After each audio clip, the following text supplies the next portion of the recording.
Hello and welcome to Center of Thankfulness, the very thankful podcast about very thankful stuff, but mostly it's the TV episodes that we are thankful for. I'm Josh, and with me, as always, is Shumway Skinner. Hey, Skinner. Hey, I'm thankful.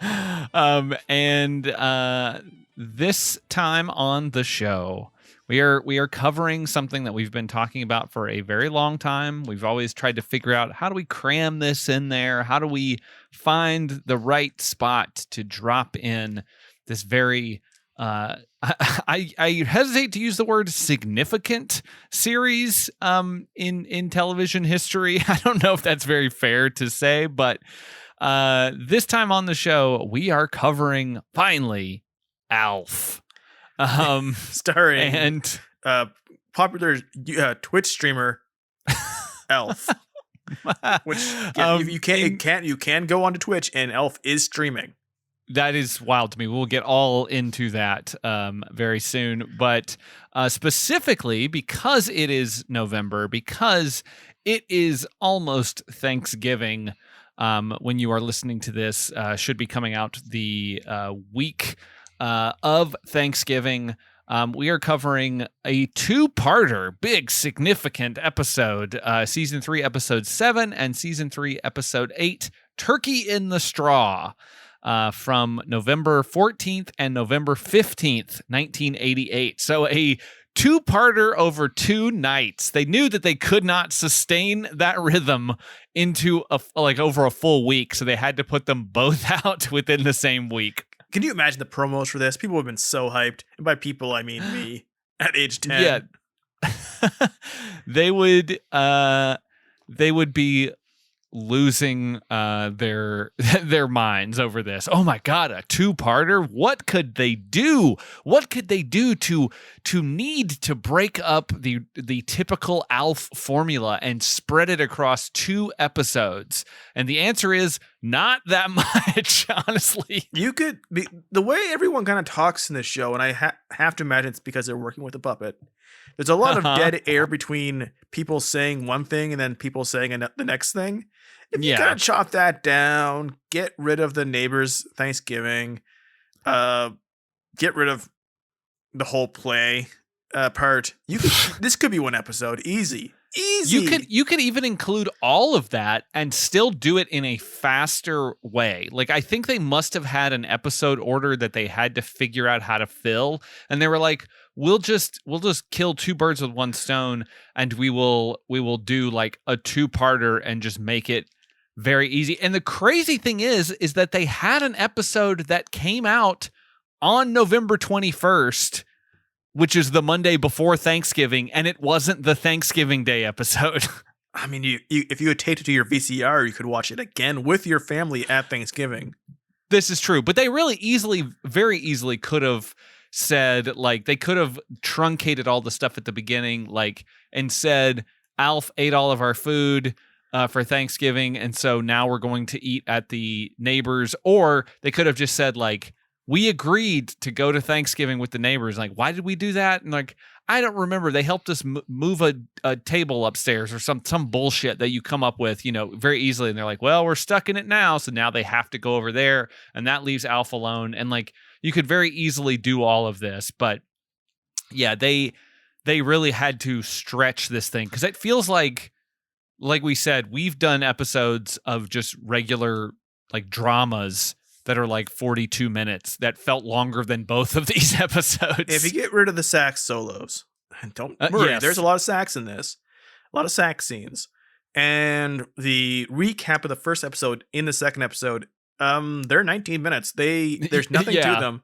I just picture, because this is NBC, and we're not. I feel like part 2 is like 17 minutes. There's nothing to it. But this is NBC, not in their prime yet of, the whole nation watching it, but this had to be presented in the promotions as a very special episode with very dramatic, serious music about how they are going to tackle the problem of the unhoused people in Yeah, Elf's. Alf solves homelessness.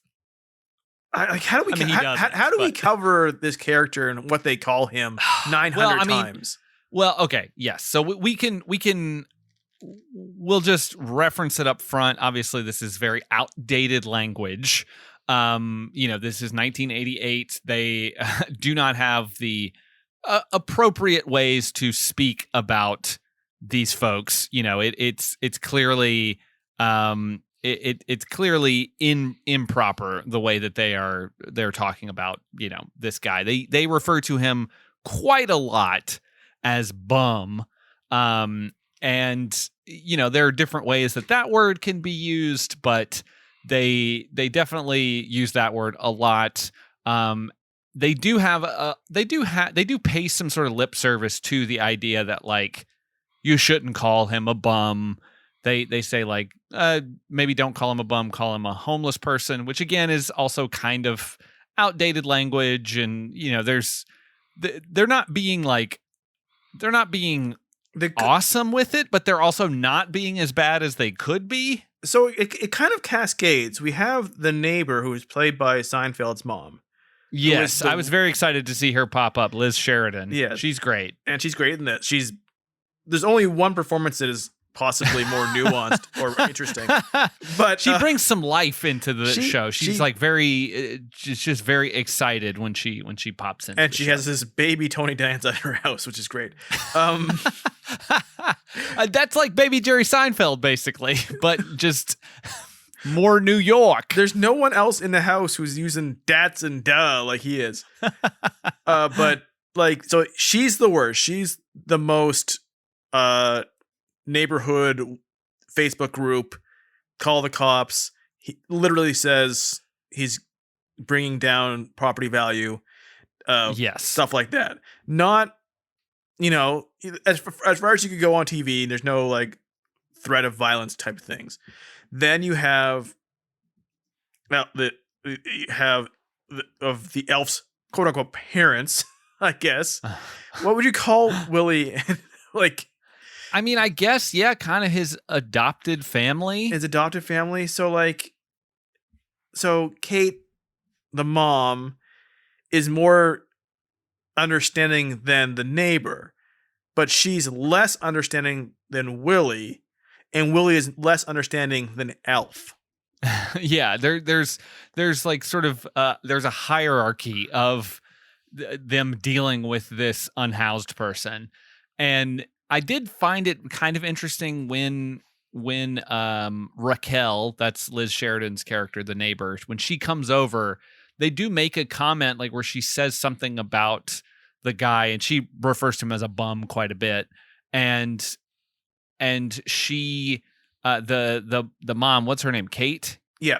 I don't know any of these characters. I just know Willie because Elf says Willie a lot, and Willie goes, Elf! But she says that like she says something about I think she says he's a bum, and then Kate corrects her and says I think you mean homeless person or something, and she's like he could have a home somewhere. He's just being like he's just running around being lazy or something like that. I don't remember exactly what she says, but it's like, okay, I don't like him.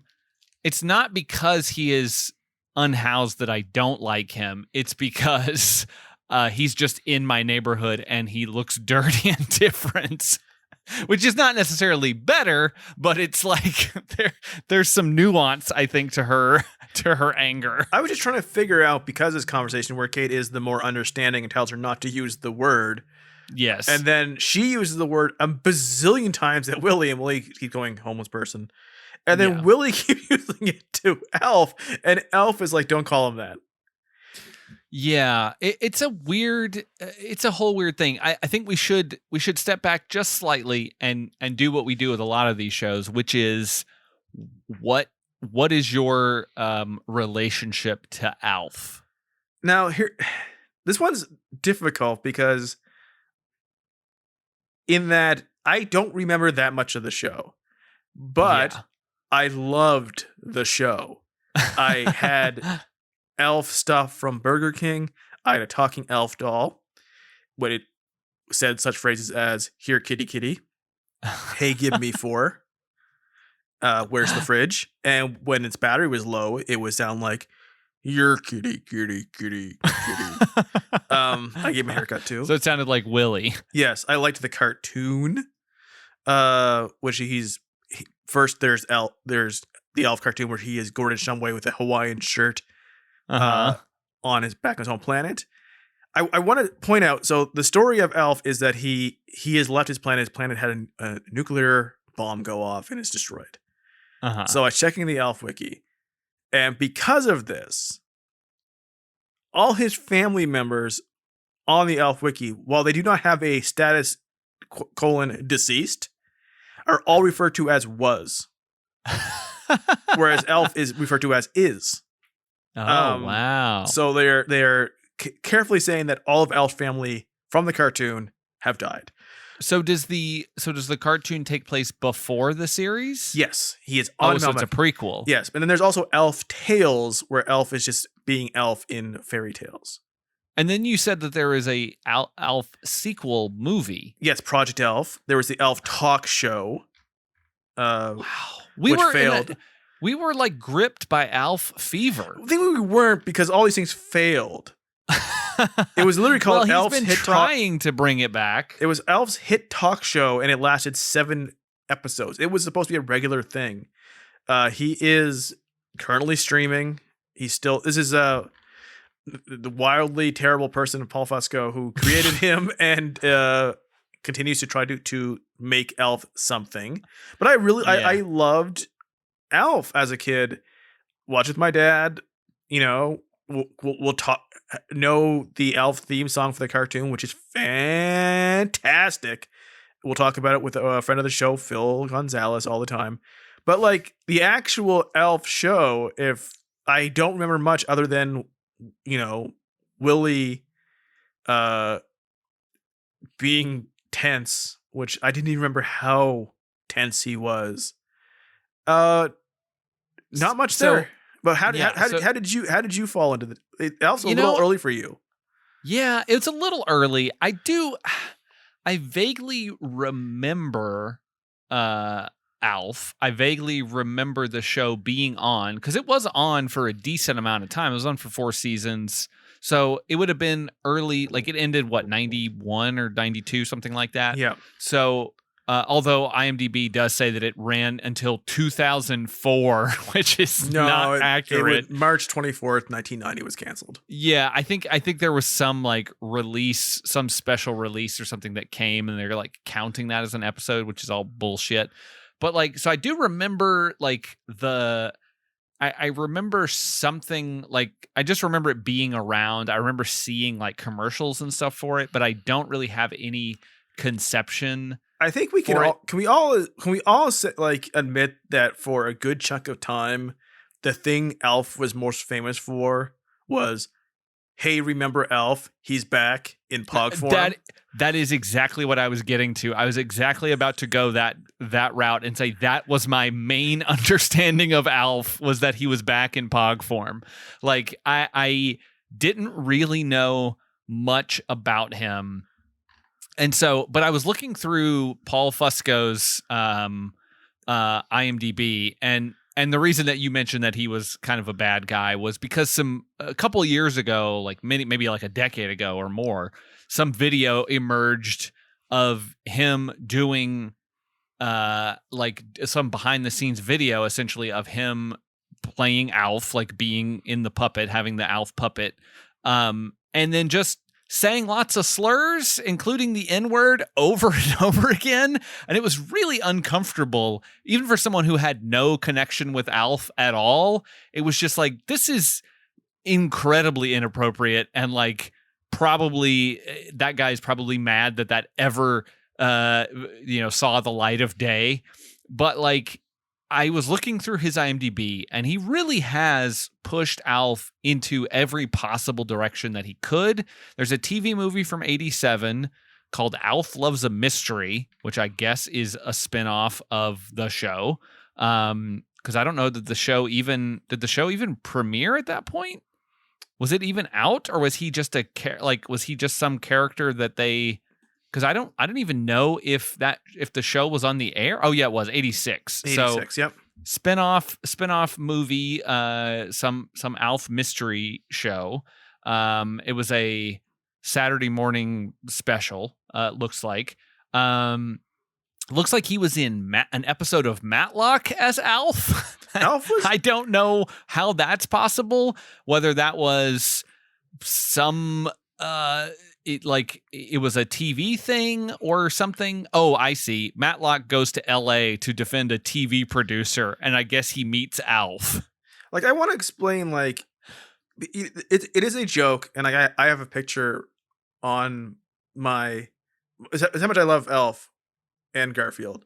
Is that I have a friend of ours has given me a picture that she drew of Elf at a dinner table with fork and knife staring at Garfield eating lasagna. So, sure. But like, as far as like, the joke is, remember Elf, right? Mm-hmm. And why is this guy still chasing Elf so hard? Like, this was the number 10 show in America at one point. Like, well, so that's what I was saying is like he's pushing it everywhere he can. So he had the Alf cartoon, which we talked about. He was on an episode of Blossom as Alf. He was on an episode of Love Boat: The Next Wave as Alf. He showed up on Jimmy Kimmel Live as Alf. He he was on Mr. Robot, Young Sheldon, and a this year episode of The Simpsons as Alf. I hear this. A thing that they made fun of like 2 decades ago, and they're just putting him in an episode of the show. I hear this, that Simpsons is funny again. I saw a BuzzFeed thing. So like, maybe it is, but I can't imagine it. I do love talking about the ratings of an episode. Yes. So I do have the specific ones for both these 2 episodes, which are not on the normal nights. Oh yeah. Back to back, yeah. Right? Part 1, with a 27% share of all households, which means 27% of everyone who had access to the channel watched this show. Wow. 29.7 million people watched the first episode. Part 2, same share, 30 million. They went up. Wow. This was the highest it ever hit, from what I can tell. The very highest rating that was part 2 of the Thanksgiving episode. No, later in the season for an episode called Baby Love. 38.9 million people tuned in. Over 32% of everyone with a TV in America was watching Alf. That's pretty wild, because like 38 point. Have we watched anything? And we've been making fun of the ratings for a long time now, that has almost reached 40 million people. That's more than a lot of countries. Yeah, well, and it's funny because it's like, oh, the people who watched it the first night were like, oh shit, not only do I have to know what happens in part 2, but I got to tell people about this, that they need to watch it. That's why the ratings went up in part 2. Like normally you would think like, oh, people turned in part 1, they didn't like it, or they forgot that it was coming on the next night or whatever. So the ratings trailed off. But no, the ratings grew because people needed to know what happened in this 2-part episode. And just think and then, the following Monday, back in its normal release date, all within 7 days, another 29 point some million people watched it again, and then a season later it's canceled. It's unbelievable. It meant nothing, I guess, at the time. So anyway, getting back to the episode proper, we started with Alf apparently having eaten their Thanksgiving turkey completely raw. Which it's unclear how exactly he did this, because they pull it out of the oven and it's supposedly done, like cooked, but it's very light, and they pull the top off and realize that the entire turkey has been devoured by Alf. I thought them constantly mentioning that he ate it raw was going to like lead to him getting sick or something, but it means nothing.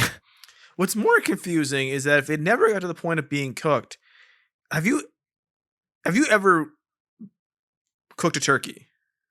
I have very, very seldom, but I have. Usually I'm assisting, but yes, I have cooked a turkey before. Yeah, and I have many times, and we've both been to turkey meals together. Yes. Yeah. Within 6 hours before it's done, the whole house smells like turkey. Yeah. Do you think that might have been a heads up that there was no turkey in there? The fact that they could not smell any turkey. It turns out later he also ate the pie they made. Yes. And he's unrepentant. He's an absolute dick about it. Yeah, that seems to be his main character trait. Yeah, just being annoying and an asshole. He's making up a Melmacian holiday called Fabiano. Fabiano, I think is what it is. And just there's no fapping in November, my friend. It's Fabiano. Right. There's no Fabiano. And he's like, everything he says is just basically Christmas. But so he could be just making this shit up. There's two things I don't remember. I didn't remember the show exactly how it was. One is how much Alf is just Master Shake from Aqua Teens, where he's just making up shit, does not give a shit about anyone else, and always has an excuse for stuff, and just he talks louder than every other character at all times. It's really grating. Two, Willie, Max Wright, who very quickly, two things. I want to be very sensitive about this. More pertinent to this episode and season 3, Max Wright hated being on Elf. He hated it. He couldn't wait for it to be canceled. He could not stand it. He did not like playing second fiddle to an inanimate object, he said. The last episode wrapped, he walked off the set, got in a cab and left, and didn't say a word to anyone in the cast. He absolutely hated it. If you asked him about it, he could not stand it. And he's always supposed to sound tense and kind of understated, but he seems like he's ready to kill someone. Two, if you look up Max Wright online late in his life, you will find a lot of words. I'm sure it is very tragic for this to happen to anybody. It happened.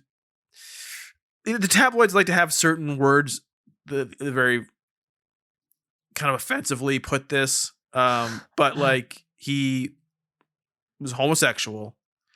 He used prostitutes. And he was very into drugs. That is not what killed him, but he was caught on film doing that. I didn't know any of that. Yes, there's pictures. I saw like little brief headlines, but yeah, they caught pictures of him with homeless men doing drugs and paying them for sex, which, it like life sucks for a lot of people. And things happen. That isn't who he was at the time. But the character of Willie in this episode by season 3 looks ready to murder somebody. And not just Elf. Elf kind of deserves it. Like there's times in this episode I wished, why don't you just punch Elf? Like just make him like realize you can't fucking do this. Where you are here.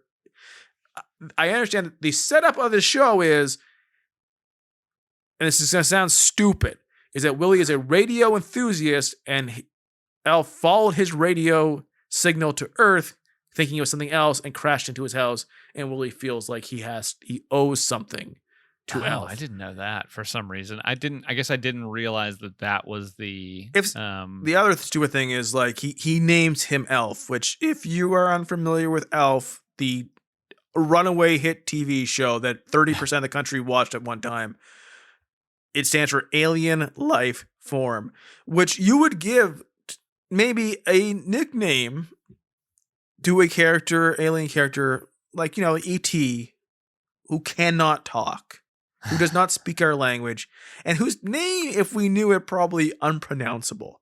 Yeah. Alf's name is Gordon. Yeah. I'm sure that's funny that his name is just an English name. Like it's a sitcom joke, but also like once you find out, hey, I call you Alf, but your name is Gordon, that's just a name. You can just call him that.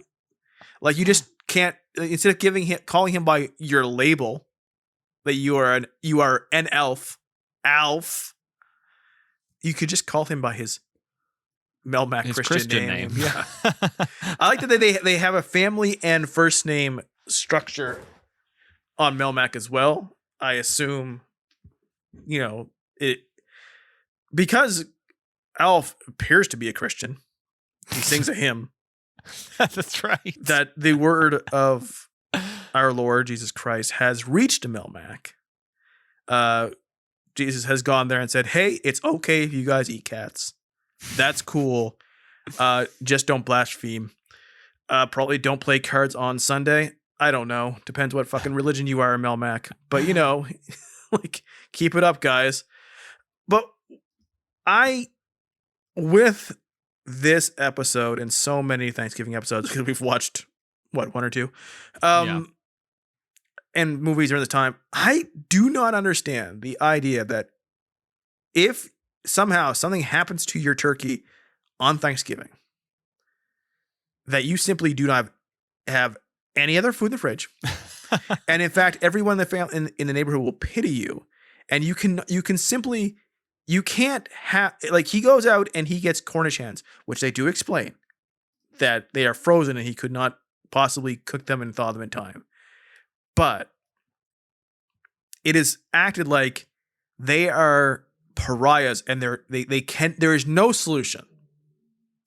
And they have to go to a family's house that they hate because they cannot. Something will happen to them if they do not have a traditional turkey Thanksgiving meal on Thanksgiving. And it is played so straight that they have no other food except for hot dogs in the house. And I'm like, I remember technology in 1988, 89. We could still store many meals in our fridge. In fact, they have the same fridge I think my mom had, right down to the beige and browns.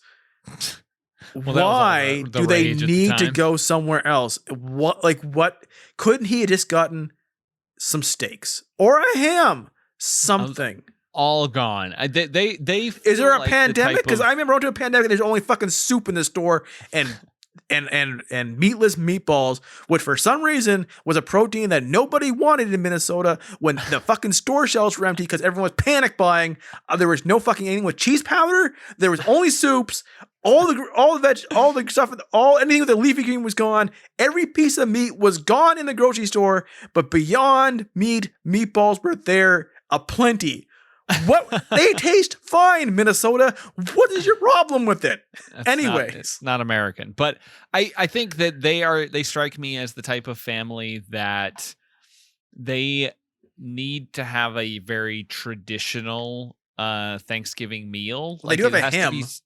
Yeah, well, yes, they're very, very traditional. So I feel like the Tanners are like they feel like it's gotta be turkey, it's gotta be it's got to be like this kind of thing. We gotta have the sweet potato casserole, we've gotta have we've got to have certain kinds of pies, we've got to have potatoes and all these other things. So like I think they're very specific. So the fact that he got the closest thing that he could find to turkey, which was these mini frozen Cornish game hens. Which I'm very confused about the time in this. Like, what time is it? What is happening? Like, how is this all working? Why was the grocery store even open?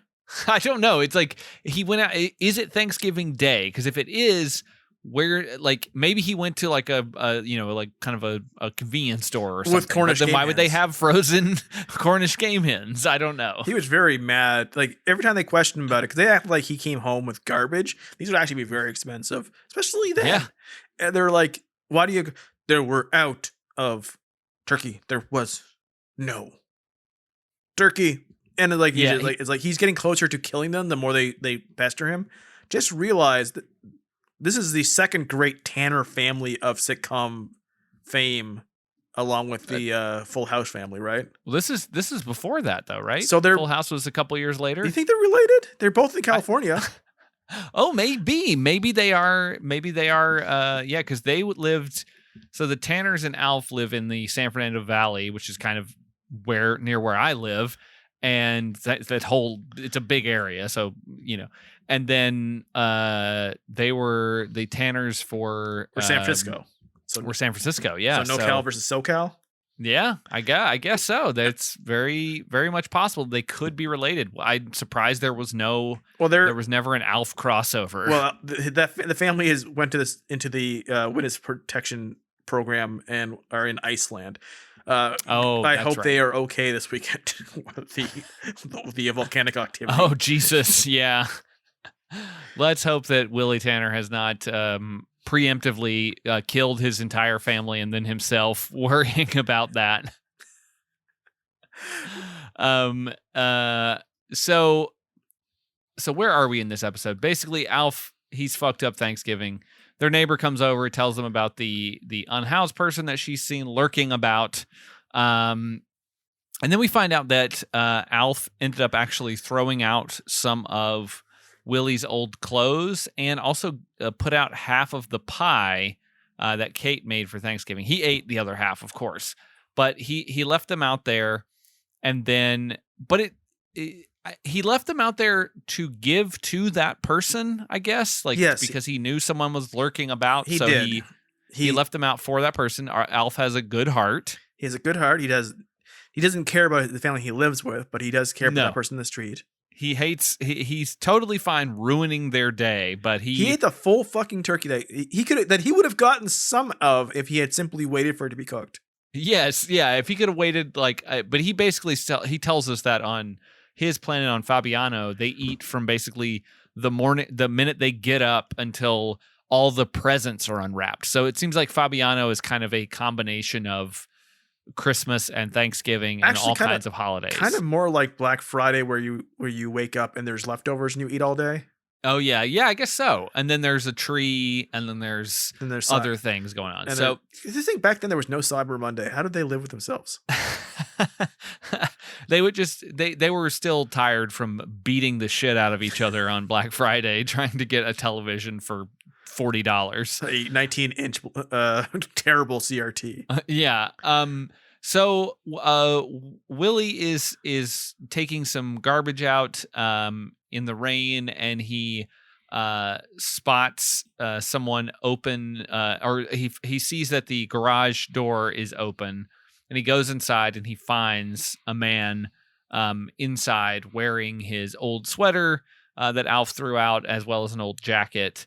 And this is the man that Raquel saw. This is Flaky Pete, as he introduces himself. And Flaky Pete seems to be very interested in space. He knows a lot about the quasars and the solar system and all kinds of things, which he talks to Willie about briefly. Willie does come in brandishing a crowbar for some reason, which, I mean, knowing Willie and knowing how intense he is at all times, I would be terrified if this guy showed up with a crowbar and a trench coat. He looks ready to bury a family in the backyard. Fun little crossover though from last year when we covered WKRP in Cincinnati. Max Wright is in 2 episodes of that show. I could see him playing somebody who is very on the edge on that show. Calling to the radio show that he's going to kill his family. or that he's literally on the edge of a building. Yes. So this is a dark episode. So Willie tells him he should probably go, and they kind of have a little bit of a tiff, but he basically tells him he should, leave his garage. He's not mean about it, but it's there's a little bit of a back and forth there. So the guy leaves. It's played almost entirely for laughs. It is played for laughs because the guy, because Flaky Pete kind of sort of guilts Willie a little bit. like, oh, I see how it is, making me leave your garage, and good enough to talk about the solar system with me, but not good enough to let me stay in your garage so I'm not out in the rain. But he heads off, and the family gets ready to go to the neighbors for Thanksgiving because they're basically invited over when she finds out that they don't have a turkey, that something happened to it. So she invites them over to Thanksgiving, which they do not want to go to because apparently they hate her. They don't like her. No one wants to go. Even Willie's insisting they go, but he also, in that kind of inconsistent way of like how they all like treat the bum outside differently. Like they how sensitive they are to that scene to scene is different. He is the one who is willing to, drive several cities over to try to find a different turkey somewhere rather than go there. But he is also the one in this scene who is like telling the family, we all have to go. But then we're also going to leave as soon as possible. Yeah. So they could simply say no and eat hot dogs, which is what they end up kind of doing anyways. I don't know. I mean, we should also point out this is David Ogden Stiers as Flaky Pete. He is from MASH. So he is uber famous probably at this point. We're supposed to like basically whoop and cheer when we see him. Yeah, exactly. And he's, and then, I mean, Max Wright was on After MASH, the much more successful sequel. Yeah. The much more successful one. He's also in a show called Misfits of Science, which I think would be fun to watch, but basically it's about a group of superpowered humans and their madcap adventures. That's kind of adventures I like, though. Yeah. I hear superheroes aren't in anymore, though. Yeah. No, he works. There's this doctor who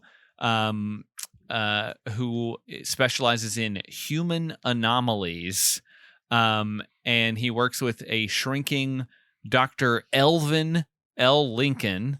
And together they recruit electronically powered Johnny Bukowski, a rock and roll musician, and Gloria Donallo, a telekinetic teenager. That's a lot. That's a lot of plot. It's a lot of buildup. Went for 15 episodes, had a TV movie and 15 episodes, and one of the leads was Kevin Peter Hall, who played the Predator in the Predator franchise. One of the greatest aliens on.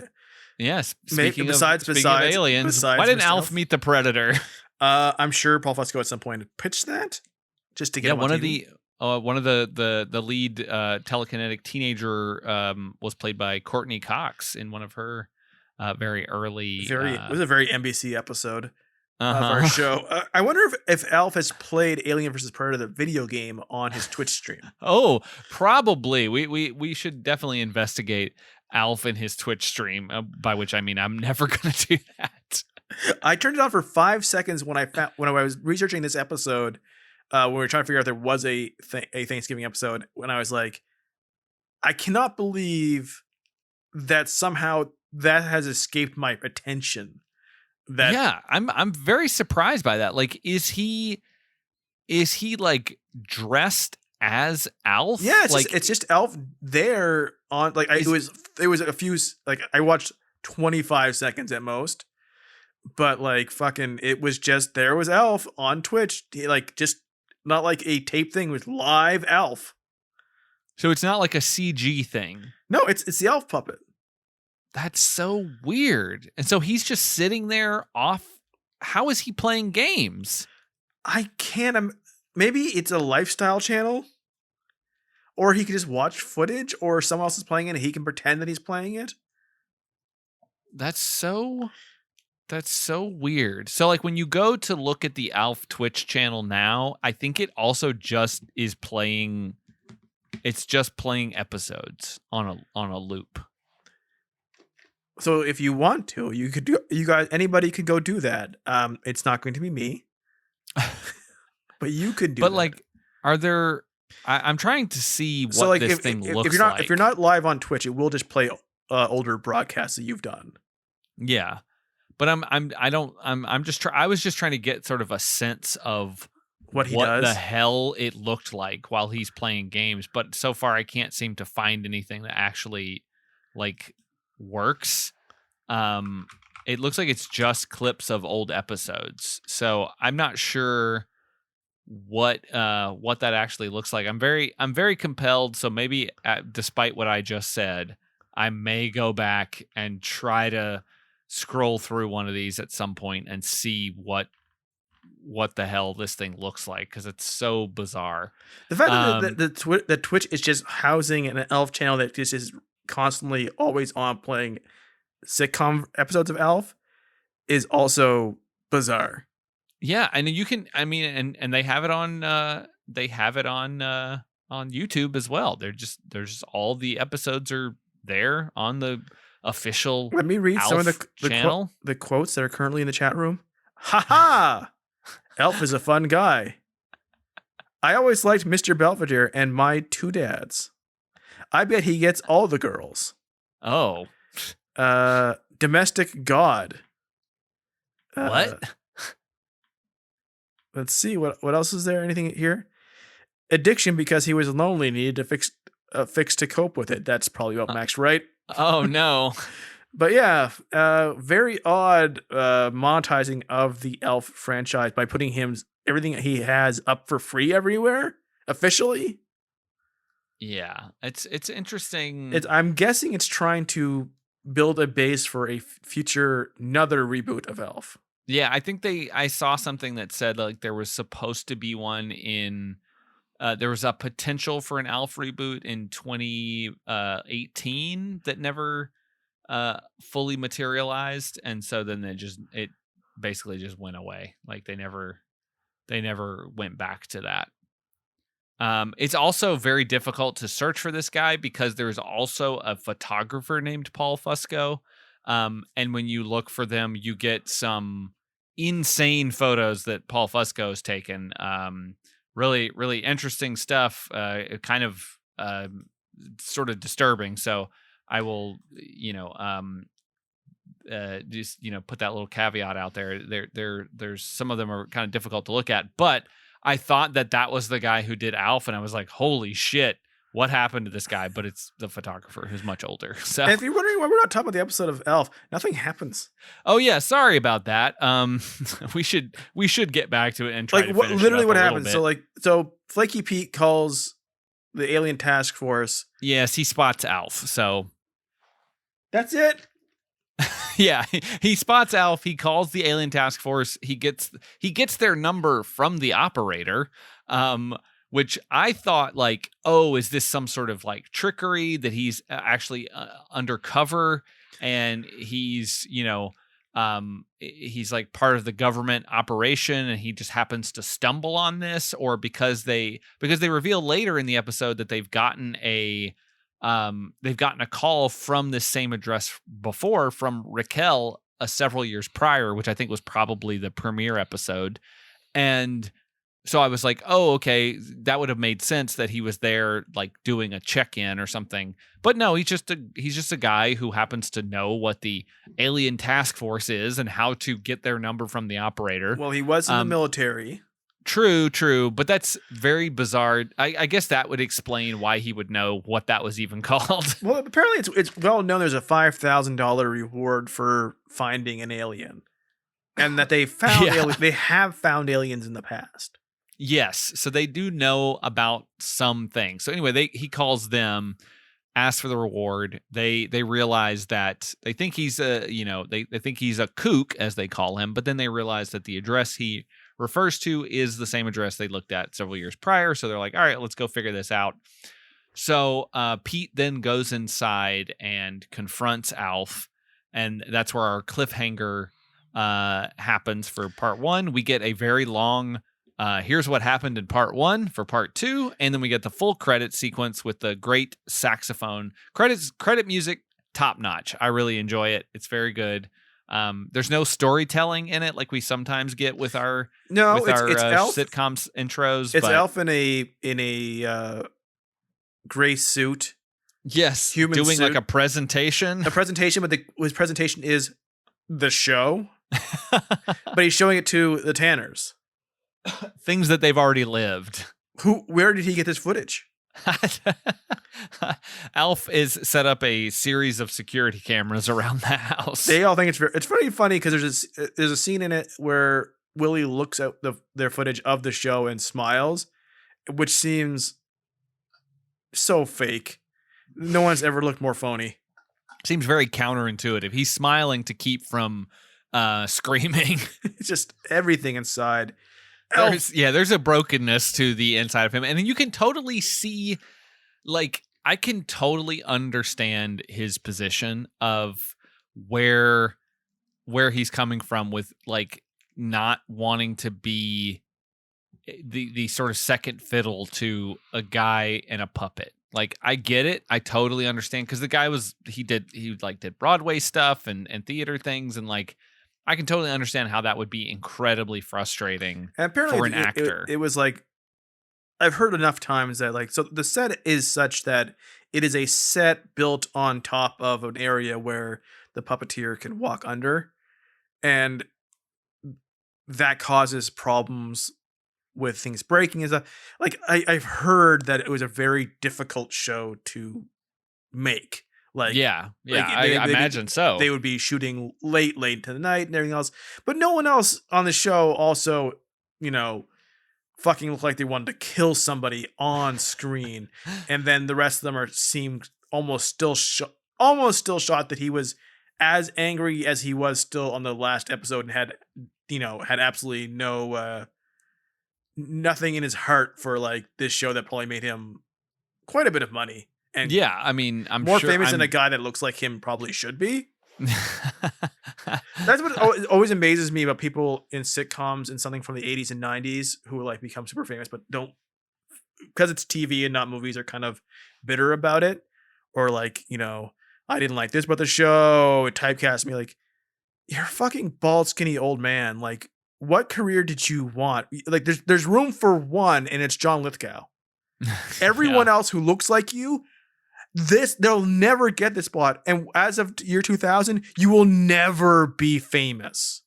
Yeah. You will never, unless you're a comedian, like a famous comedian, you will never anchor a TV show again, ever. But at the time in 1988, they're all like, I could be, like, fucking on Broadway. I'm like, no one would remember it unless they brought a fucking camcorder. Speaking of that, and John Lithgow's still killing it. He showed up in the new Martin Scorsese movie, Killers of the Flower Moon, just randomly at the end of the thing. He just popped up in the movie. And you're like, oh, cool, John Lithgow. Lithgow. Like, there's a guy who looks like, in a still shot, the most ordinary person in the world. The second you see him move, he is the most eye-catching, charismatic person you cannot look away from in the world.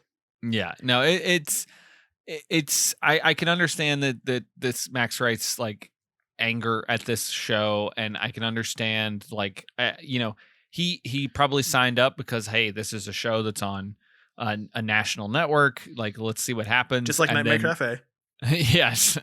And then seeing like how it went, and like the difficulties of dealing with it, and yeah, I can understand how that would get to a person, but he definitely fueled it. He used it to fuel his performance. Because he just is always at the breaking point throughout the entire episode. Over all 28 minutes of nothing, every time he's in a scene, it's like, there is no warmth in this man. He is miserable. So, let's see where we are. Oh, so Flaky Pete comes in, introduces himself to Alf. He lies and he says that he's friends with Willie, and they start talking about kind of where Alf came from, and he very intuitively kind of breaks down the sort of environment that Alf's home planet must look like. So it must be cold. It must have kind of like a rocky or muddy terrain due to his feet. It probably has like kind of red soil so that he can blend in with the surroundings to avoid predators, and like he just like really breaks this thing down in a way you don't expect in this show to ever like. He's supposed to look funny. Yes, and he's like really doing some scientific deep dives on why Alf looks the way that he does, which is interesting. And so they start chatting and they kind of bond over things, and both being sort of military guys and anti-war, like not liking war, not being too happy. Speaking of, is his assessment of Alf's home planet accurate based on what you remember from the cartoon? No, in the cartoon, like it's like 50s America. There's diners and shit and flying cars and he plays guitar. Okay, well, like his mom has big square hair. It's supposed to look like a Bob Hope family or some shit. It's a weird thing. Once again, though, theme song, fantastic. It's by the Stray Cats. It literally is sang from the by cats who are mentioning like you shouldn't be a cat here. It's bad news. So they are bonding, and this is causing Pete to start to feel bad about what he's done. He's more sad Pete than flaky Pete at this point. That's right. Shaky Pete. He's shooken up over what he's done. He's shook. Yeah, he's sad about potentially selling out Alf, because Alf talks about the alien task force and like bad things that they do to alien life forms like him. Also, like, he should feel bad when he immediately realizes that Alf is a sentient being. Yes, that can talk and has feelings and understands. It's just basically a human with a different skin. Yes, basically, he's like a puppet, actually, kind of. Yeah, he does look like a puppet. That's weird. I wish he mentioned that. Like, he looks like a puppet. That'd been funny. Yeah. If your dog started talking and started being able to understand you, you would immediately be like, "Oh, this is not like you don't view the dog the same way at that point. Like, it becomes something very different." Yeah, like, how we don't eat dolphins. Yeah, sure. Yeah. Except for some of us do, but yeah, exactly. So, we cut back and forth a little bit to the Tanners over at Raquel's place for Thanksgiving.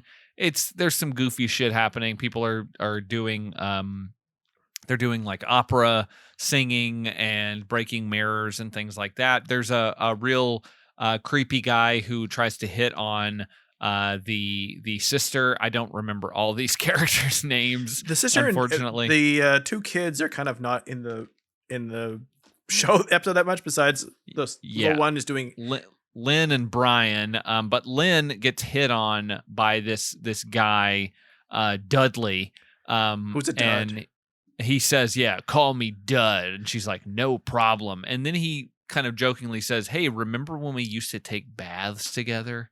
And you're just like, well, dude, you've ruined any potential chance you had for... And she just leaves at that point. Yeah, for making any sort of connection with this person.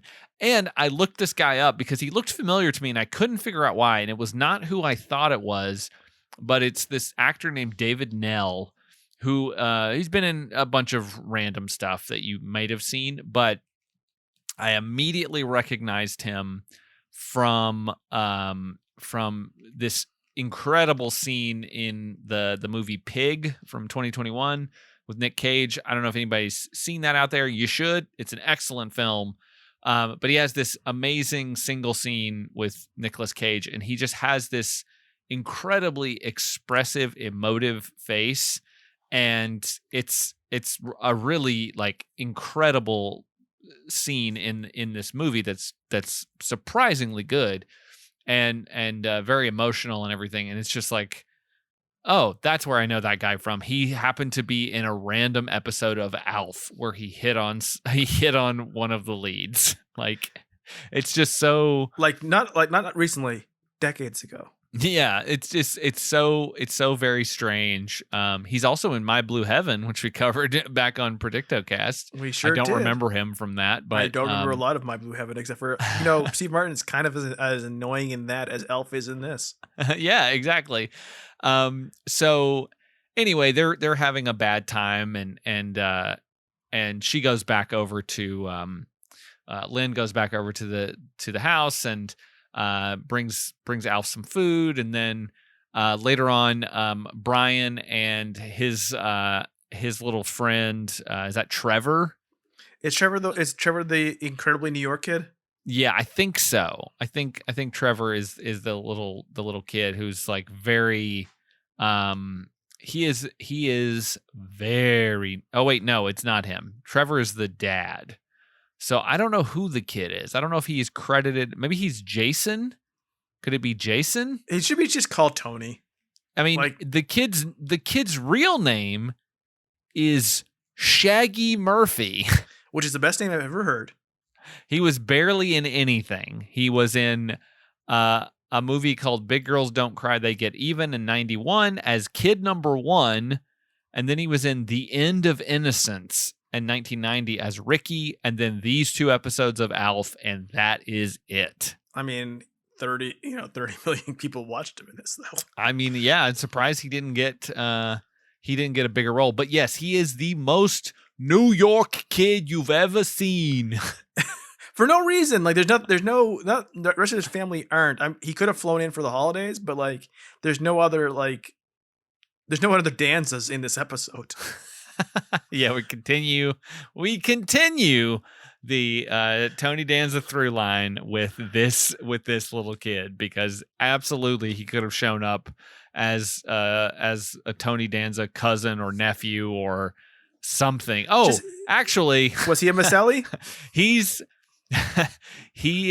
Oh no, never mind. Sorry, looking at the wrong guy. But the guy who plays Trevor, his dad, was on an episode of Who's the Boss. I wonder as if Lido. Lido. I wonder if he knew who the boss was. It's Angela. But yeah, like it's such a strange out of nowhere like performance by this kid, and kind of unnecessary, but still very funny. If he just called Elf's, if Willie called like anyone Angela, it would have been like, yeah, of course, that's what he would do. So they see Pete here and they're a little suspicious, especially little Tony, and they go back over to Thanksgiving and they end up spilling the beans to Willie that this guy is there. And so Willie and the whole family run back over and they kind of try to figure out what's going on, and they realize, we're being kind of harsh on this guy. He doesn't have anywhere to go for Thanksgiving. We should be more welcoming. We should point out that Willie is a social worker, and this is literally his job, is helping people like this. Yes, he does bring that up. He does say like, "Hey, I could try to get you to a shelter or try to help you out." And at first he's not super. Pete is not super into this idea. But he's like, this is my job. This is what I do. I should try to help this guy. So they invite him to stay for Thanksgiving dinner, even though they don't really have a full meal. They're gonna cook some turkey hot dogs, and they're gonna just hang out and have a good time. And he seems to be on board for that, but also he's still got that nagging feeling where he feels bad for turning Alf in. So as the family begins to sing the Thanksgiving hymn that apparently everybody in this world knows, Pete goes outside, meets with the alien task force, and tells them, "Oh, I'm the alien. Give me some mercury to drink." And they realize that he's fucking with them. They kick him out and tell him never to call them again. And then he goes back inside and joins in on the Thanksgiving hymn. So I Googled this, like, okay. I was about to do that and find out if this was an actual fucking thing. Well, I just looked up Thanksgiving hymn. Like, no more words than that. Thinking like, hey, maybe it's a thing in certain states that I don't know about. Because, once again, I am from Canada. This holiday I absolutely do not celebrate ever. You get yours a month early.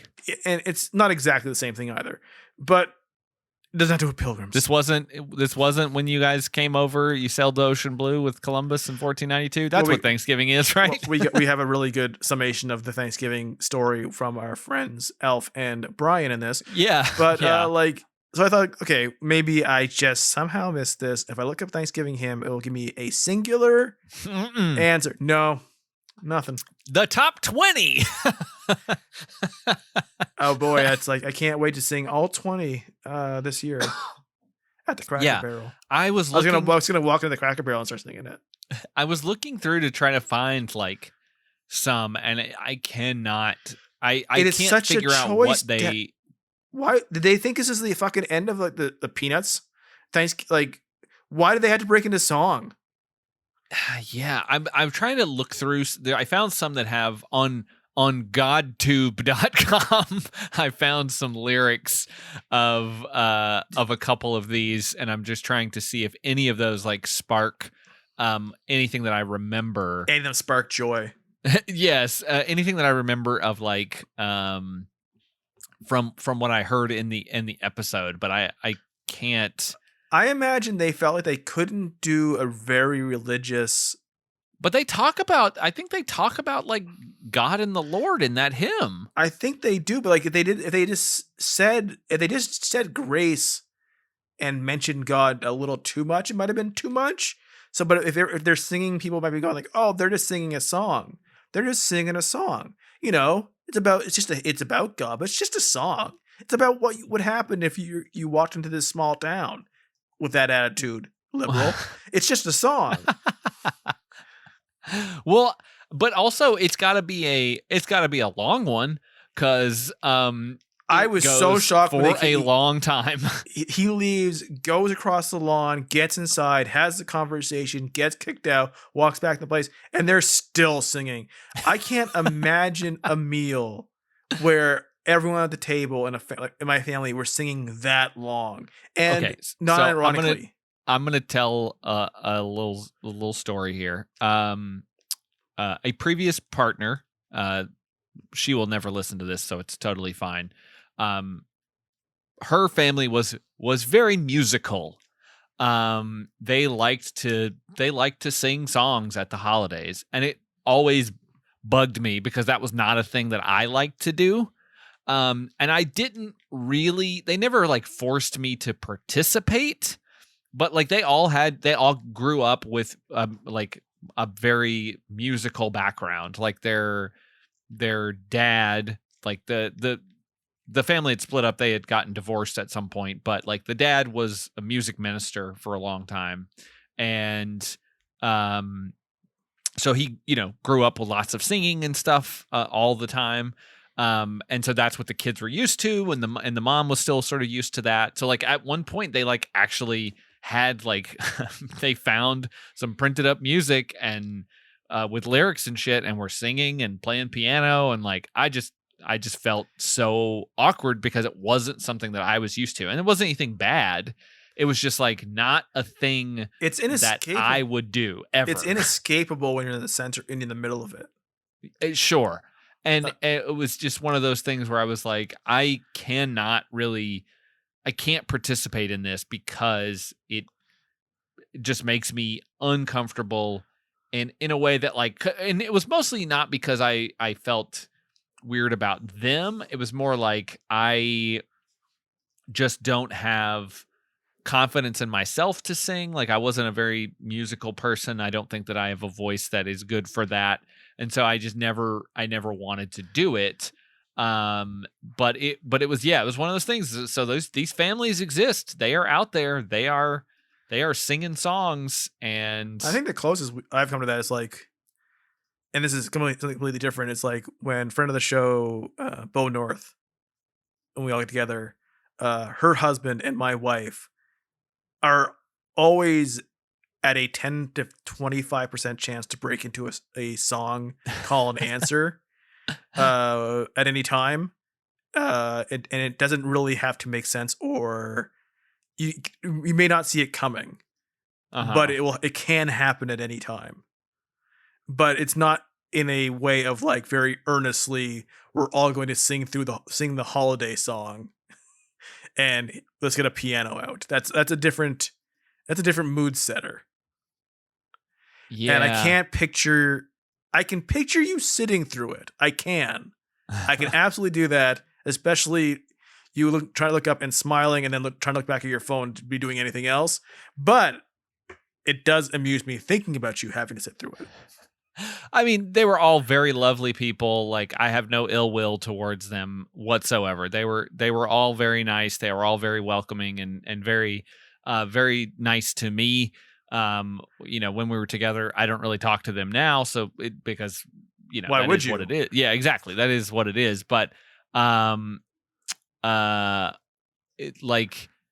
it was still very, very strange for me to see that happen. And I was like, I don't really know about this.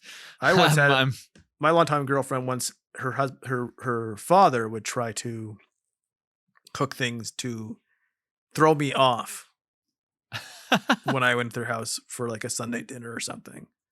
So like one time I came there and he had spent the entire day roasting a turkey in blueberry juice so that the meat would turn blue. What is that?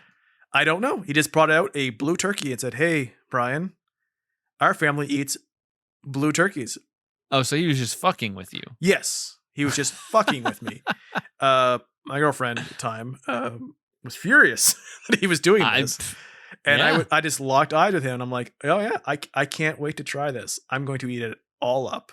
And I think singing would be slightly less annoying, because that would be the family having fun rather than the father intentionally trying to aggravate you to the actual aggravation of everyone else in the family. So the dinner is incredibly tense.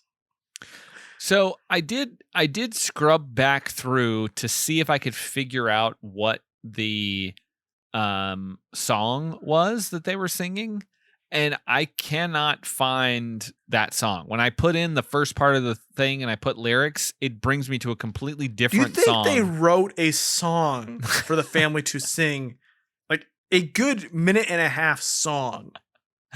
I don't know, but like the way that it starts, when I search for that, it does not bring up anything. It is bizarre that and once again, this is everything. This is the end. Nothing's happened over 2 episodes. Yeah, not really. They sing their hymn, and then and they're like, do you want to live with us? They ask if he wants to stay the night and wants to have them help out, and he instead says what he'd rather do in these cold months. And what would that be, Josh? Oh, he's normally down in Florida, where he likes to essentially fleece some old rich woman out of their money. Yeah, he's just gonna go down there and be kind of a winter gigolo. Yeah, he's gonna go down and fuck some older ladies and steal their money. He's a very large man too. Yeah, I mean, David Ogden Stiers is a big dude. He's yeah. Okay, so they changed. I think they changed the lyrics in some way they like modernized them, because I think there is a song called "We Gather Together," which is what I keep getting when I search for these lyrics that they say towards the beginning, and then when he comes back to the table. So there is a thing called "We Gather Together," which was a Dutch patriotic song, but is now sung as a Thanksgiving hymn around the world. It celebrates, this is again from GodTube, so don't accidentally type, like that's very close to RodTube. So really make sure you're typing the right things in there, or GooTube. You got to be very careful when you're typing in GodTube's address, or otherwise you might end up somewhere you don't want to be. But it says it's a Christian hymn that rejoices in the deliverance from evil and suffering in God's grace, giving thanks to God Almighty. And so this is it's a song. It's not super long, but it has like 3 stanzas, and this is basically the old version, which I think they modernized for the show. They updated it or something. I can't find the updated version, so this is what we have to go off of, and I'm gonna read you this. It is not thing. the song "Turkey in the Straw," which is what this the is title named. of the episode. No, I thought that would have been very funny if they sat down and said, "Let's sing the Thanksgiving hymn," and then they started singing "Turkey in the Straw." Yeah, so this is what they are saying to each other. This is what they are sitting around the table singing to each other while this guy goes outside and deals with the alien task force.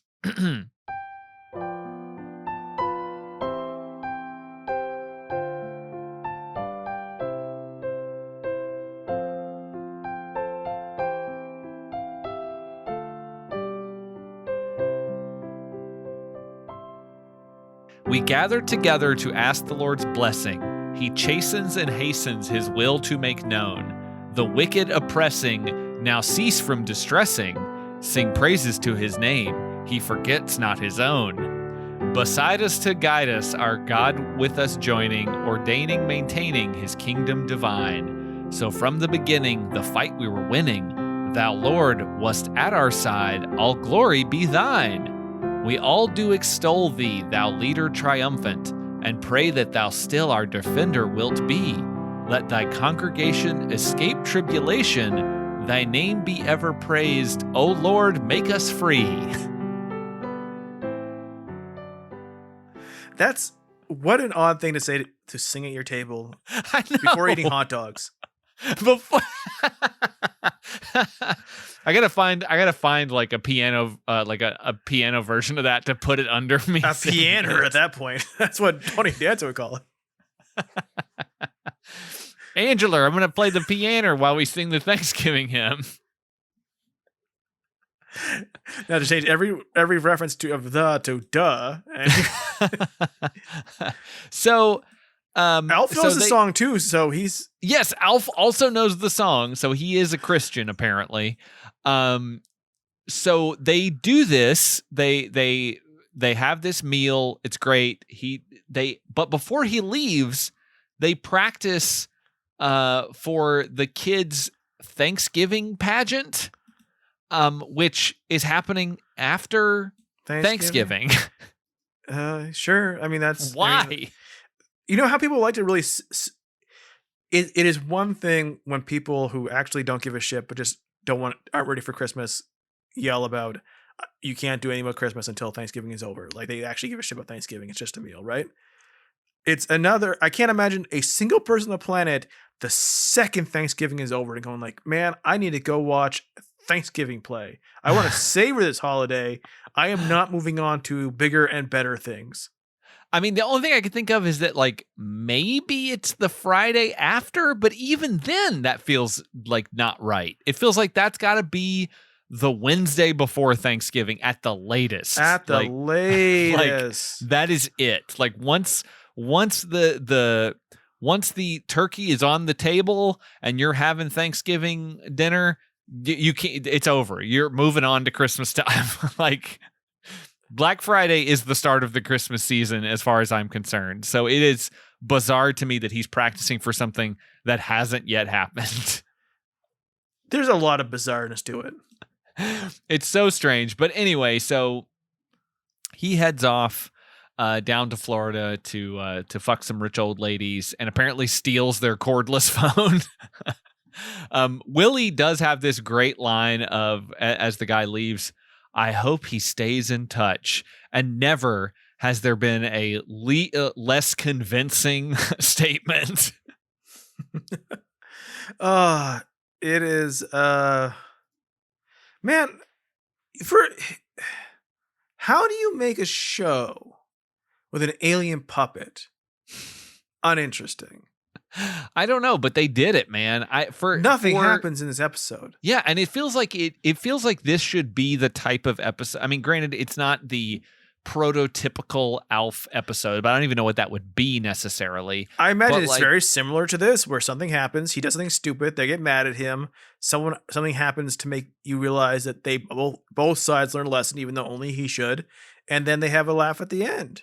Yeah, but like this should this is a double dose of ALF. So I should want either, like, if it's good, I should be satisfied. Like this should be like a good Thanksgiving meal. I should be taking off some buttons for my ALF. I'm so satisfied. That's right. Like I got a second plate. I got a second helping of ALF at this Thanksgiving meal, and I'm stuffed. I couldn't have any more. And this, I'm really left wanting. Like I didn't get anything out of this at all. There's no sustenance here. I mean, in theory and in practice, 30 million people saw that cliffhanger of him walking in, Flaky Pete walking on Elf and Elf going rut-row, and thought, sign me up. I'm here tomorrow too. Yeah.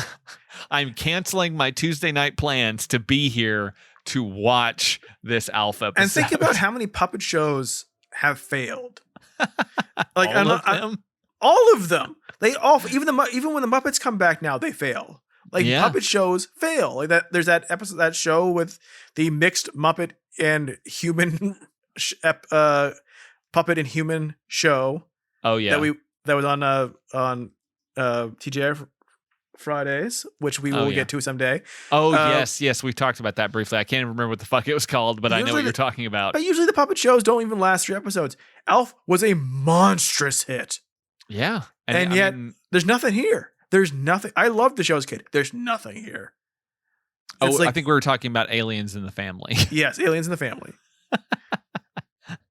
But there's like every now and then Fox will come out like, here's our new edgy puppet show with Seth Green. And like 3 days later, everyone's like, I can't believe that fucking existed. Thank God it was canceled 2 minutes after the episode aired. Oh man, there was another one that was, I think there was one that was riding this. Okay, so there's oh God, Unhappily Ever After. You remember that show? 5 seasons. 5 seasons. And it was basically, it was taking Married with Children and Alf and jamming them together. Oh, what a great idea. Because it was a guy Alf, who was in, let's have sex. Alf Bundy. It was a guy who was in a sort of loveless marriage, because of course that's how that works. And then he also would go down in his basement and talk to an imaginary friend who was in the form of a talking stuffed bunny. Yeah, that was like, and that ran for 5 seasons from 95 to 99 and has no cultural footprint. Yeah. If you didn't watch it when it was on the WB, you probably don't know that show ever existed. Once again, coming up next on the WB, another crappy show that no one will see. All right, so I think that's going to do it for our discussion on Alf. I can't imagine myself ever watching any more of this show. I want to see what the Twitch channel looks like. I want to see how he plays video games. I'm very curious about that, but honestly, other than that, I don't give a shit about Alf. I think that it's bizarre that this show ran for as long as it did. It's bizarre that this show had such a huge audience when it was on. It's one of those shows that is just so, it's a bizarre concept for me, and I'm surprised that it sustained itself for as long as it did. And I totally understand why star Max Wright hated it so much that it sent him into a drug-fueled situation at the end of his life. Other than that, all good. The elf puppet is iconically designed. Yeah, for sure. It looks good. It's well puppeted, and I imagine that it was a real pain in the ass to make this show. So kudos to everyone for not looking like Max Wright during the making of the show. When they got off work at 2 a.m. Just dead-eyed and hateful. I mean, that's kind of what is happening here, and the fact that most of the other actors seem to be enjoying themselves is a testament to their acting abilities. We got to put it on our we'll put it on our scale of thankfulness this time around. So where are you gonna drop Alf here? I'm gonna give him 2. I'm gonna give a 2. God damn. Give him thanks for the theme song to his cartoon, but this episode and this show, wow, just really like it's not even that bad. There just wasn't anything there. No, it's just kind of boring, and the humor is not good. I mean, I will say that if someone, I brought this up while we were watching the episode, but someone many years ago made these, like, they cut together these Alf clips They made a YouTube channel with a bunch of different like ALF recuts, and they all add a very sinister air to the show, and they really make Willie into like a very scary character. There's a lot of like David Lynch synthiness happening. There's some weird cuts. There's some weird pauses, and it works really well. But also, it gets into weird territory about Alf and Willie like fucking. So it's kind of strange too. But like, I can see how you can do that pretty easily because I don't think we mentioned, even with the very short runtime, everyone, I don't know if it's because how they're working with the puppet or how it's cut together or people film things different times.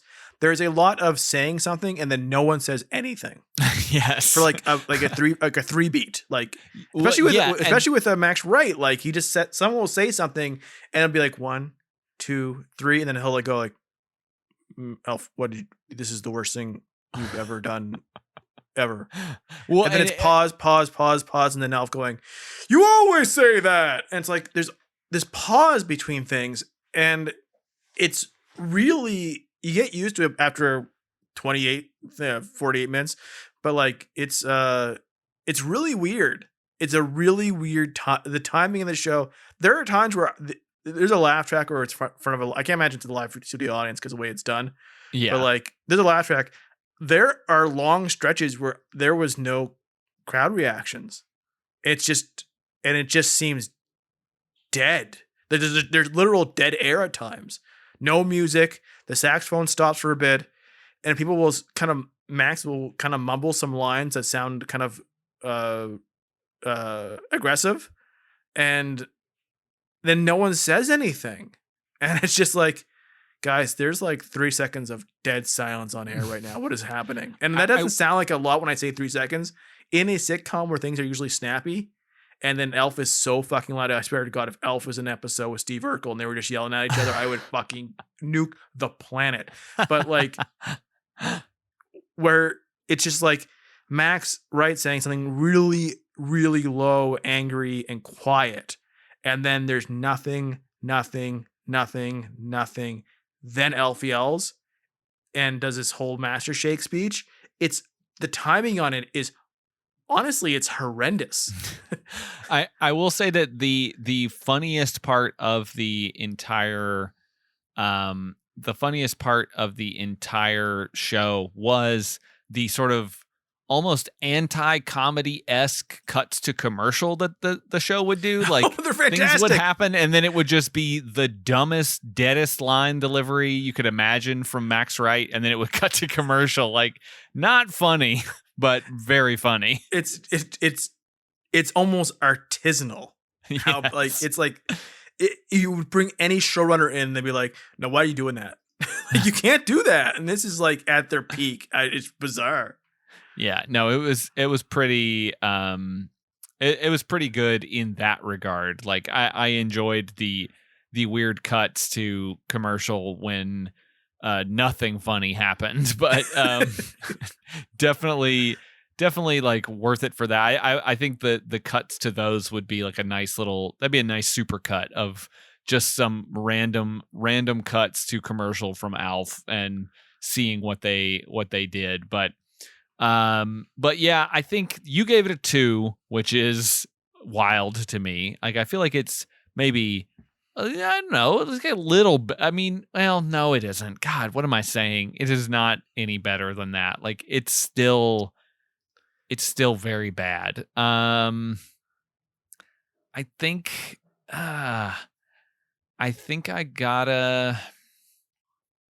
Yeah, man. I don't know. I didn't enjoy this at all. I think I'm going to give it a 3 just cuz Max Wright deserved better.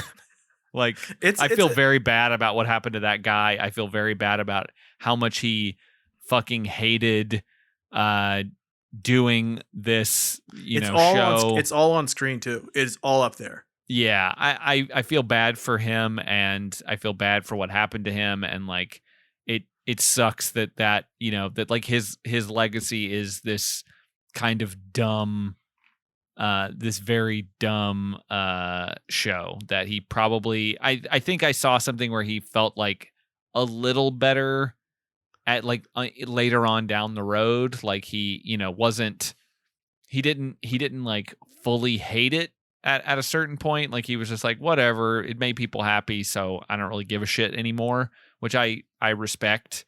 But yeah, I think I think everything else not good. So happy Thanksgiving, everybody. Yeah, exactly. Yeah. We gotta make sure this comes out, and then another episode comes out before Thanksgiving. Yes, exactly. That won't be happening. Oh, I found the YouTube channel. I've been sitting here kind of searching, and I found the ALF YouTube channel that is available. These were put up. Take a guess how long ago this person has not updated their videos, their YouTube channel in a very long time. 16 years. There's only 14 videos on it. They only got about 8,000 subscribers. And they have a collection of alpha videos and then a collection of TNG, Star Trek The Next Generation edits that they've done. The alpha videos, you said what, 16 years? Yeah. Very close. 14 years ago. That's almost like, you know how the Lasagna Cat videos were like up for people knew about them, but they didn't have like a huge subscriber count. Yeah. And then there was just nothing for like a decade. And then all of a sudden needed more ones. Yeah. I mean, this guy does not look like he's following that trajectory, I'll tell you. So I will give you this guy's name. He'll request people to call in with their sexual history to get them to do. Oh, yes. I don't know if this guy is around. Oh, that's interesting. He has a website, which this is very strange. But basically it's haunted. I think it might be, honestly. His name is Andrew Hussey or Hussie, Hussie. So if you just search for Andrew, normal spelling, Hussey, Hussie, all one word, that's his YouTube handle. He's got some videos on there. The ALF ones were really funny. Like I said, they get like weirdly sexual, so be prepared for that if you're gonna watch these. I thought they were very funny. He does a good job of editing them together and making them very creepy and weird. But then when you click on his website, jandrewedits.com, it takes you to the Northridge Franchise Consulting website, which I don't know what that is. So I have no idea if there's a bug. This website is copyrighted 2009, so this guy might be dead. I don't really know why he has not updated his channel in 14 years. That is the let's end on a fun point for Thanksgiving. I think it is weird now. We are now at the level where there is content up on the internet that isn't going to go away easily, but it's been up long enough where people who put it up could be dead. Yeah, it's wild to think about that like this stuff that's out there, that it's kind of hard to fathom something just sitting on the internet with like very few views for I have thought over about a decade. Certain messages on, I guess now would be Blue Sky or Threads or whatever on Facebook or whatever. Yeah, because I'm not on Twitter, but like things I would put up there specifically for someone who would maybe find this podcast after I'm dead if I died young. To go, I wonder what he said on blah blah blah. Like, I always kind of want like my second, like somewhere in my last 5 tweets to be one tweet that makes people go like, that's weird that he put that up and then he's dead like 2 days later. Like that's always kind of in my head at this point now in my middle age of like, what would be funny or weird or disconcerting to think, wow, he wrote this and then he's dead. Well, I mean, that's the best way to end this episode. In case you're wondering how my brain works, that's always going on. Yeah, this is the best way to end this episode. Hopefully you're listening to this on your... And if I'm dead now, if you're listening to this and I have died, think about that. Think about how meta that just got. Yeah. I mean, we could... I could be listening to it. Send some fucking flowers to Josh. He's hopefully mourning me. That's true. I mean, we probably died in a murder-suicide or something, so... You never know. But yeah, hopefully you're listening to this on your drive to your family's house for Thanksgiving, and you'll go in and be very depressed and bummed out by thinking about all this dark shit that we talked about in this episode. I'm sorry. Or thinking about ALF, which is kind of depressing too. Yeah, that's also equally depressing. But we hope that you have a very pleasant Alfsgiving with your friends, with your family, with whatever you choose to do on this holiday. Your Earth life forms. I'm very hopeful that you have the day off of work, that you're able to relax a little bit, that you're not having to, if you're working retail, stay safe. People are fucking crazy out there. And, we just want our listeners to have a good, safe holiday season.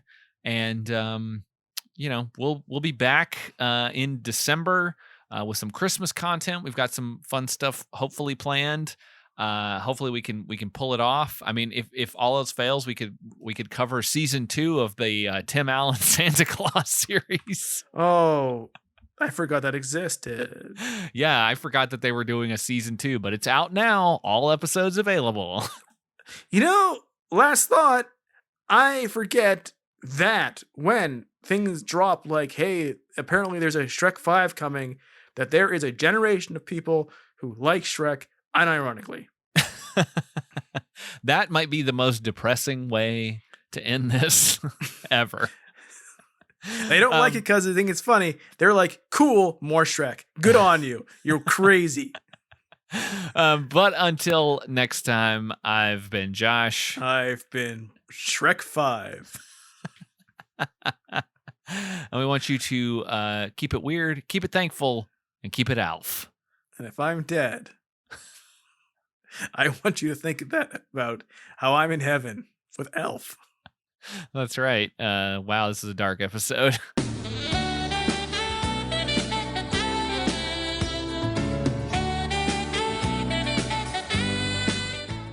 You've been listening to Center of Weirdness. If you like the show, rate and review us wherever you find us, but especially on Apple Podcasts. You can listen to every episode at centerofweird.com, where you can also find all the old Predictocast episodes. And if you want to get in touch with us to tell us about a show we should cover, hit us up on Instagram or Threads at Weirdness Podcast. And as always, thanks for listening.